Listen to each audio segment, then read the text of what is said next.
బులెటిన్లో breaking news చూస్తున్నాం. ఉమ్మడి విశాఖ జిల్లాలో స్థానిక సంస్థల కోటా ఎమ్మెల్సీ స్థానం ఉప ఎన్నికకు కూటమి దూరంగా ఉండబోతోంది. ఈ మేరకు టీడీపీ అధినేత సీఎం చంద్రబాబు నిర్ణయం తీసుకున్నారు. పార్టీ నేతలతో నిర్వహించిన మీటింగ్ లో ఆయన ఇది స్పష్టం చేశారు. గెలవాలంటే పెద్ద కష్టం కాదని, ఉందా రాజకీయాలు చేద్దామని వ్యాఖ్యానించారు ఆయన. చంద్రబాబు నిర్ణయానికి టీడీపీ కూటమి నేతలు ఆమోదం తెలిపారు. సీఎం అత్యంత హుందాగా వ్యవహరించారని అన్నారు.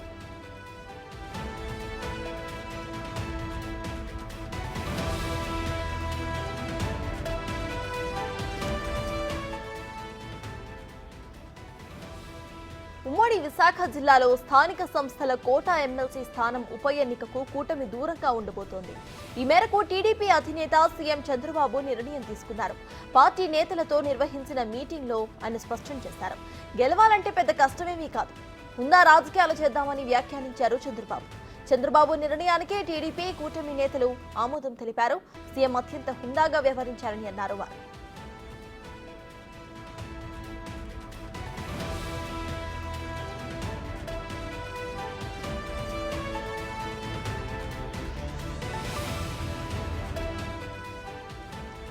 ఇదే అంశంపై పూర్తి డీటెయిల్స్ మా ప్రతినిధి శివ అందిస్తారు. శివ, చెప్పండి, ఇటు స్థానిక సంస్థల కోటా ఎమ్మెల్సీ స్థానానికి ఇటు కూటమి ప్రభుత్వం నాయకులు దూరంగా ఉండబోతున్నట్టు తెలుస్తోంది. ప్రెసెంట్ అప్డేట్స్ ఏంటి? మొత్తమే చూస్తుంటే కనుక విశాఖపట్నం స్థానిక సంస్థల ఎన్నికలకు సంబంధించి కూడా తెలుగుదేశం పార్టీ, బీజేపీ, జనసేన కూటమి నుంచి పోటీ చేయకూడదని చెప్పి కూడా పార్టీ 3 పార్టీలు నిర్ణయం తీసుకున్నాయి. ఎందుకంటే మెజార్టీకి సంబంధించి చాలా తక్కువ ఉన్న నేపథ్యంలో హుందాగా చేయాలి రాజకీయాలు. గతంలో వైసీపీ చేసిన రాజకీయాల్లాగా మనం చేయకూడదు. ప్రజల్లో తాజా రాజకీయ పరిణామాల పట్ల ఒక మంచి అభిప్రాయం ఉండాలి. హోందాగా రాజకీయాలు చేయాలనే అభిప్రాయం ఉండాలి. ఎక్కడా కూడా గెలవడం అనేది పెద్ద సమస్య కాదు, కానీ మనం కనుక పోటీ చేస్తే ఖచ్చితంగా 800 పైగా కూడా వైఎస్ఆర్సీపీకి అక్కడ సీట్లు ఉన్నాయి. 600 పైగా కూడా వైసీపీకి ఉంటే 10% తప్ప దాదాపుగా 550 ఓట్లు మనకే వస్తాయి. కానీ అది సరైన పద్ధతి కాదు. అటువంటి వాటిని మనం ప్రోత్సహించకూడదు అనేది చంద్రబాబు ఆలోచనగా కనిపిస్తోంది.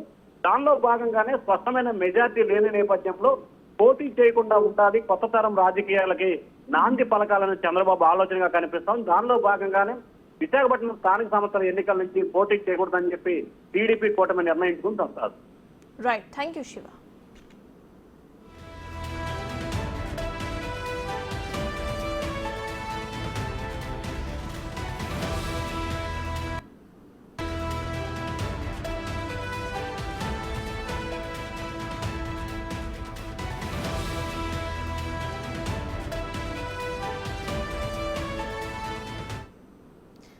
ఉమ్మడి విశాఖ జిల్లాలో స్థానిక సంస్థల కోటా ఎమ్మెల్సీ స్థానం ఉప ఎన్నికకు ఇటు కూటమి దూరంగా ఉండబోతోంది. ఇదే విషయంపై పూర్తి డీటెయిల్స్ ను మా ప్రతినిధి రాజు వైజాగ్ నుండి లైవ్ లో అందించడానికి సిద్ధంగా ఉన్నారు. రాజు, చెప్పండి, ఈ మేరకు టీడీపీ అధినేత ఇప్పటికే నిర్ణయం తీసుకున్నట్టు తెలుస్తోంది. నిర్ణయాన్ని మనం ఎలా చూడాలంటారు? ప్రెసెంట్ అప్డేట్స్ ఏంటి?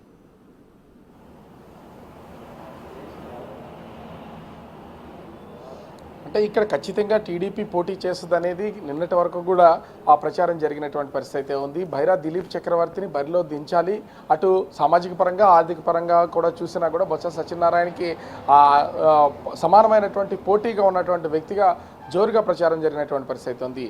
నిన్న ఉదయం 10 గంటలకి హైదరాబాద్ నుంచి బైరా దిలీప్ చక్రవర్తి కూడా అటు వైజాగ్ రావడం, అదే టీడీపీ రాష్ట్ర అధ్యక్షుడు పల్లా శ్రీనివాసరావుతో మీట్ అవ్వడం, నిన్నంతా కూడా చర్చలు జరిపినటువంటి పరిస్థితి కనిపిస్తుంది. అయితే ఒక కొలిక్కి వచ్చినటువంటి దారైతే కనిపించట్లేదు అనుకోవాలి. ఎందుకంటే టీడీపీ అధినేత చంద్రబాబు కూడా ఒక పక్క నుంచి వైసీపీకి 585 ఓట్లు ఉన్నటువంటి నేపథ్యం అయితే ఉంది. అది టీడీపీకి 237 ఓట్లు మాత్రమే ఉన్నాయి. ఈ నేపథ్యంలో మనకి సంఖ్యాబలం, ఓట్ల బలం లేదు కాబట్టి నైతికంగా పోటీ పెట్టడం అనేది కరెక్ట్ కాదనే ఆలోచనకు వచ్చినట్లుగా ఉంది. అయితే ముందుగా అటు పార్టీకి సంబంధించినటువంటి ఉమ్మడి విశాఖ జిల్లాకు సంబంధించిన నాయకులు, ఉత్తరాంధ్ర జిల్లాలకు సంబంధించినటువంటి నాయకులు కూడా ఈ ఎమ్మెల్సీని కనుక కైవసం చేసుకుంటే ఉత్తరాంధ్రలో వైసీపీ లేదు, ఖాళీ అయిపోతుందని చెప్పే ప్రయత్నం చేయొచ్చు అని చంద్రబాబును ఒప్పించే ప్రయత్నం అయితే చేశారు. కానీ ఇప్పుడు సంఖ్యాబలం లేదు కాబట్టి కావాలనే ఓట్లు కొనుగోలు చేసి ఈ ఎన్నికలకు వెళ్ళారనే పేరు పడుతుందని చంద్రబాబు దీని మీద పోటీ చేయకుండా ఉండాలనే ఒక నిర్ణయానికి వచ్చినట్లుగా తెలుస్తుంది. అయితే ఇప్పటివరకు హామీ ఇచ్చినటువంటి బైరా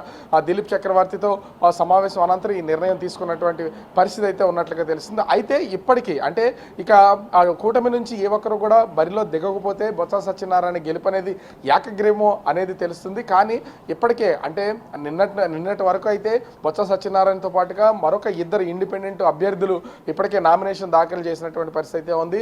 అదేవిధంగా ఈరోజు అంటే కూటమి కనుక బరిలో నిలవకపోతే తెలుగు శక్తి అధ్యక్షుడు బివి రాము తాను నామినేషన్ 13వ తేదీన నామినేషన్ వేస్తాను, కూటమి నాయకులు నాకు సపోర్ట్ చేయాలని చెప్పేసి కోరినటువంటి పరిస్థితి అయితే ఉంది. సో ఈ నేపథ్యంలోనే ఈరోజు బివి రామ్ కనుక నామినేషన్ వేస్తే ఇది ఏకగ్రీవం అయ్యే అవకాశం అయితే లేదు. ఎందుకంటే బివి రాము టీడీపీ సానుభూతిపరుడు, ఎన్నికలు జరగాలనేది ఆలోచన ఉన్నటువంటి నేపథ్యంలో బొత్స సత్యనారాయణ కాకుండా మిగిలిన వ్యక్తులు నామినేషన్ని విత్డ్రా చేసుకునేలాగా చేస్తే ఖచ్చితంగా బివి రాము బరిలో నిలబడే అవకాశం అయితే కనిపిస్తుంది. ఒకవేళ బివి రామ్తో కూడా అటు వైసీపీ అధిష్టానమో ఇతరులు కూడా అంటే సంఖ్యాబలం లేదు కాబట్టి ఏకగ్రీవం అయ్యే అవకాశం ఉందని వాళ్ళతో మాట్లాడితే మాత్రం బొత్స సత్యనారాయణ ఏకగ్రీవం అయ్యే అవకాశం అయితే కనిపిస్తుంది. ఓవరాల్గా చూస్తే అటు వైసీపీకి 585 ఓట్లు ఉన్నాయి. దాదాపుగా టీడీపీ ఒకవేళ పోటీ చేసినా లేదా ఇండిపెండెంట్ అభ్యర్థులకి బరిలో దింపి వాళ్ళకి మద్దతు ఇచ్చినా కూడా మరొక 200 ఓట్లకు పైనే వాళ్ళు వైసీపీ నుంచి బయటికి తీసుకొచ్చి పోటీలో నిలపాల్సినటువంటి పరిస్థితి ఉంది. అంతా అంటే 200 మందిని వైసీపీ నుంచి బయటికి తీసుకొచ్చి వాళ్ళతో ఓట్లు వేయించాలంటే ఇది బాగా భారీగా ఖర్చుతో కూడుకున్నటువంటి సమస్య కావడం కాబట్టి ఇప్పటికే కొంత నైతికంగా వ్యవహరించాలని చంద్రబాబు ఈ పోటీ నుంచి కూటమి నాయకుల్ని విరమింపజేశాడు కాబట్టి ఖచ్చితంగా అయితే పోటీ ఉండనట్టే తెలుస్తుంది. ఒక విధంగా చెప్పాలంటే బొత్స సత్యనారాయణ ఎమ్మెల్సీ ఎన్నిక అనేది లాంఛన ప్రాయం అనేది మాత్రం సూత్రప్రాయంగా తెలుస్తున్నటువంటి పరిస్థితి కనిపిస్తుంది. సత్తాస్ అయితే రాజు, ఈ డెసిషన్ ని మనం ఎలా తీసుకోవాలి అంటారు? ఏకగ్రీవంగా ఇటు వైసీపీ గెలుస్తుంది అనేది అక్కడ క్లియర్గా అర్థమవుతుంది. అయితే హుందా రాజకీయం అంటూ కూడా టీడీపీ దీన్ని మార్క్ చేసింది. సో దీన్ని ఎలా చూడాలంటారు?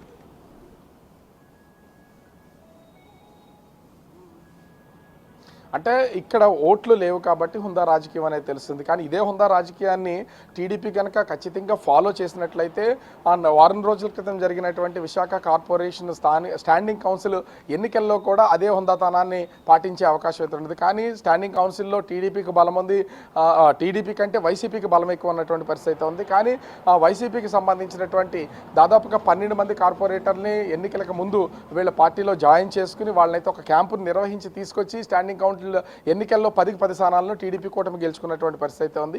ఇక్కడ దాదాపుగా ఇది ఈ ఎన్నికలకు వెళ్ళాలంటే 200 మందిని ఇప్పుడు వైసీపీ నుంచి తీసుకురావాలి. ఒకరిద్దరినో 10 మందినో వేరే పార్టీలో నుంచి తీసుకొచ్చి ఈ పార్టీలో మద్దతు పలకడం అయితే సాధ్యమయ్యే విషయం. కానీ 200 మంది వరకు కూడా ఎంపీటీసీలు, జడ్పీటీసీలు, కార్పొరేటర్లు, కౌన్సిలర్లను తీసుకుని వచ్చి ఈ ఎన్నిక చేయాలనేది కొంచెం టీడీపీకి కూడా కరెక్ట్ కాదనేది తెలుస్తున్నటువంటి పరిస్థితి అయితే ఉంది. దీనికి మాకు ఓట్లు లేవు కాబట్టి మేము హుందాగా పోటీ నుంచి తప్పుకుంటున్నామని వీళ్ళైతే ప్రకటించినటువంటి పరిస్థితి ఉంది. ఇందాక నేను చెప్పినట్లుగా కూడా ఒకటి బివి రామ్ కూడా ఒకటే అప్పీల్ చేస్తున్నాడు టీడీపీకి. నేను ఎప్పటి నుంచో టీడీపీ సానుభూతిపరుడుగా ఉన్నాను, ఒక పార్టీగా అధ్యక్షుడిగా కూడా పనిచేస్తున్నాను. నాకు మీరు మద్దతు ఇస్తే గెలిస్తే నేను కూటమి నాయకుడిగా మీలో కలుస్తాను, ఓడిపోతే ఆ భారం నాదే పడుతుంది, నాకు మద్దతు ఇవ్వమని నిన్నటి నుంచి కోరుతున్నటువంటి పరిస్థితి అయితే కనిపిస్తుంది. ఈ నేపథ్యంలో మరి హుందాగా తప్పుకున్నామని చెప్తున్నటువంటి ఆ టీడీపీ కూటమి అటు బివి రామ్కి ఏమైనా మద్దతు ఇస్తుందా, లేకపోతే అసలు ఈ ఎమ్మెల్సీ ఎన్నికలు అనే దాన్ని దృష్టిలో ఉంచుకోకుండా పూర్తి స్థాయిలో పక్కకి తప్పుకుని అటు బొత్స సత్యనారాయణ విజయానికి లైన్ క్లియర్ చేస్తుంది అనేది మాత్రం వేచి చూడాలి. అయితే ఈరోజు సాయంత్రం 4 గంటల వరకు కూడా ఈ నామినేషన్ల ప్రక్రియకు సంబంధించి కొనసాగుతుంది కాబట్టి ఎంతమంది నామినేషన్లు వేస్తారు వాళ్ళందరినీ కూడా అంటే 13 నుంచి 16 తారీఖు వరకు విత్డ్రా చేసుకునే అవకాశం ఉంది. కాబట్టి ఈలోపు బొత్స సత్యనారాయణ కాకుండా ఇతరులు ఎవరైనా నామినేషన్లు దాఖలు చేస్తే వాళ్ళ నుంచి విత్డ్రా చేయించే అవకాశం ఉంటుందా అనేది వేచి చూడాలి. ఎవరు లేకుండా మాత్రం వైసీపీ అధిష్టానం ఒక ప్లాన్ ప్రకారం ఇప్పటికే బొత్స సత్యనారాయణ అంటే ఉత్తరాంధ్రకి ఉన్న ఒకే ఒక సీనియర్ నాయకుడిగా పేరుంది, ఎవరైనా కన్విన్స్ చేయగల నాయకుడిగా పేరున్నటువంటి నేపథ్యంలో అటు ఇండిపెండెంట్లు ఎవరైనా ఇండిపెండెంట్గా పోటీలో నిలబడితే వాళ్ళని ఖచ్చితంగా కన్విన్స్ చేసే అవకాశం ఉంటుంది. కాబట్టి బొత్స సత్యనారాయణ గెలుపు అనేది ఖచ్చితంగా ఇది ఏకగ్రీవంగా అయ్యే అవకాశాలు అయితే కనిపిస్తున్నటువంటి పరిస్థితి కనిపిస్తుంది. అయితే రాజు, ఫైనల్లీ ఇటు వైసీపీ వర్గీయులు దీన్ని ఎట్లా చూసే అవకాశం ఉందనుకోవచ్చు? వాళ్ళు ఏమైనా మాట్లాడే ఛాన్సెస్ ఉన్నాయనుకోవచ్చా మనం?